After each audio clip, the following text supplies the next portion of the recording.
Hello, what's up mga idol? Welcome back na naman sa channel natin. So for today's video, ipapakita ko kayo sa inyo mga idol kung ano yung shock na ginagamit natin mga idol.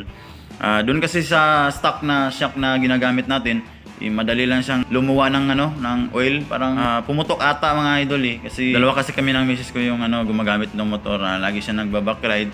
Sa tuwing bumabiyahe din kami sa probinsya, lubak-lubak na daan, talagang madali siyang pumutok.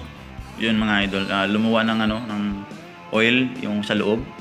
Kaya nagpalit ako mga idol. Inisip ko muna kung ano yung maganda. Ito po yung nakita ko mga idol. Ito yung shock natin sa likod mga idol. So kung mapapansin nyo, yan naglagay tayo ng extension kasi mababa kasi siya tuwing dalawa kami yung sumasakay. So kung mapapansin nyo, maraming familiar dito mga idol. Hindi po siya replacement mga idol.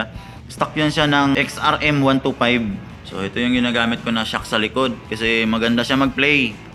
Mapapansin nyo sa XRM, maganda yung niya, yung pagka-play niya. Hindi masyadong lumulundag kapag ginagamit mo na siya sa long ride. Madumi siya kasi umulan kasi dito Tingnan din natin yung kabila.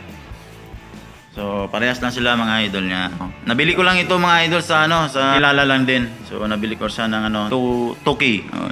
Kasi bago pa kasi at nag-convert kasi siya ng yung mga lowered na shock. Kaya sayang naman.